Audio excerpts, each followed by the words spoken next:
نبوت کے 12ویں سال سید المرسلین صلی اللہ تعالی علیہ وآلہ وسلم معراج سے نوازے گئے۔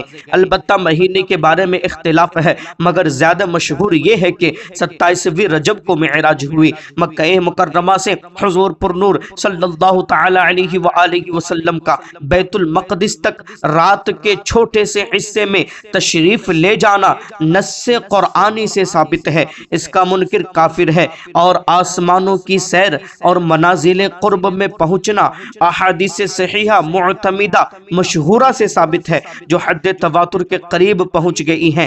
اس کا منکر گمراہ ہے۔ معراج شریف بحالت بیداری جسم و روح دونوں کے ساتھ واقع ہوئی، یہی جمہور اہل اسلام کا عقیدہ ہے، اور اصحاب رسول صلی اللہ تعالی علیہ وآلہ وسلم کی کثیر جماعتیں اور حضور اکرم صلی اللہ تعالی علیہ وآلہ وسلم کے جلیل القدر صحابہ کرام رضی اللہ تعالی عنہم اسی کے معتقد ہیں۔ آیات و احادیث سے بھی یہی سمجھ آتا ہے، اور جہاں تک بیچارے فلسفیوں کا تعلق ہے جو علت و معلول کے چکر میں پھنس کر عجیب و غریب شکوک و شبہات کا شکار ہیں، تو ان کے فاسد اوہام محض باطل ہیں۔ قدرت الہی کے معتقد کے سامنے وہ تمام شبہات محض بے حقیقت ہیں۔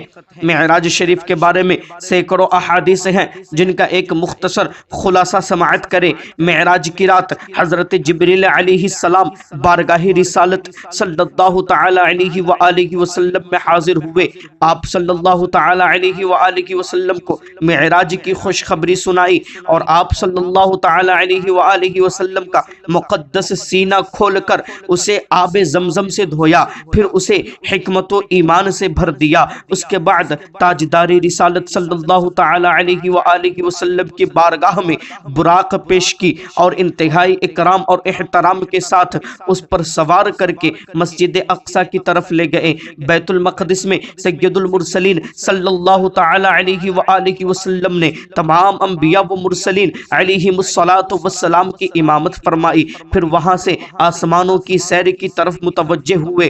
حضرت جبریل امین علیہ السلام نے باری باری تمام آسمانوں کے دروازے کھلوائے۔ پہلے آسمان پر حضرت آدم علیہ الصلاۃ والسلام، دوسرے آسمان پر حضرت یحییٰ اور حضرت عیسیٰ علیہ الصلاۃ والسلام، تیسرے آسمان پر حضرت یوسف علیہ الصلاۃ والسلام، چوتھے آسمان پر حضرت ادریس علیہ الصلاۃ والسلام، پانچویں آسمان پر حضرت ہارون علیہ الصلاۃ والسلام، چھٹے آسمان پر حضرت موسیٰ علیہ الصلاۃ والسلام، اور ساتویں آسمان پر حضرت ابراہیم علیہ الصلاۃ والسلام۔ حضور اقدس صلی اللہ تعالی علیہ وآلہ وسلم کی زیارت و ملاقات سے مشرف ہوئے۔ انہوں نے حضور انور صلی اللہ تعالی علیہ وآلہ وسلم کی عزت و تکریم کی اور تشریف آوری کی مبارک بادیں دی، حتیٰ کہ نبی اکرم صلی اللہ تعالی علیہ وآلہ وسلم ایک آسمان سے دوسرے آسمان کی طرف سیر فرماتے اور وہاں کے عجائبات دیکھتے ہوئے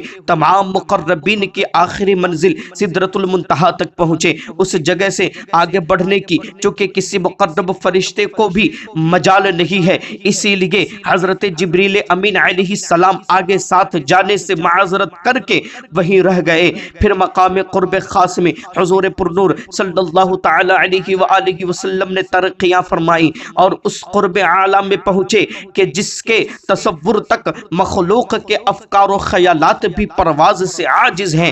وہاں رسول اکرم صلی اللہ تعالی علیہ وآلہ وسلم پر خاص رحمت و کرم ہوا، اور آپ صلی اللہ تعالی علیہ وآلہ وسلم انعامات الہیہ اور مخصوص نعمتوں سے سرفراز فرمائے گئے۔ زمین و آسمان کی بادشاہت اور ان سے افضل و برتر علوم پائے۔ امت کے لیے نمازیں فرض ہوئی۔ نبی کریم صلی اللہ تعالی علیہ وآلہ وسلم نے بعض گناہ گاروں کی شفاعت فرمائی، جنت و دوزخ کی سیر کی، اور پھر دنیا میں اپنی جگہ واپس تشریف لے آئے۔ جب سرور عالم صلی اللہ تعالی علیہ وآلہ وسلم نے اس واقعے کی خبر دی تو کفار نے اس پر بہت واویلا کیا، اور حضور اقدس صلی اللہ تعالی علیہ وآلہ وسلم سے بیت المقدس کی عمارت کا حال اور ملک شام جانے والے قافلوں کی کیفیتیں دریافت کرنے لگ گئے۔ حضور انور صلی اللہ تعالی علیہ وآلہ وسلم نے انہیں سب کچھ بتا دیا، اور قافلوں کے جو احوال سید المرسلین صلی اللہ تعالی علیہ وآلہ وسلم نے بتائے تھے، قافلوں کے آنے پر پر ان سب کی تصدیق ہوئی۔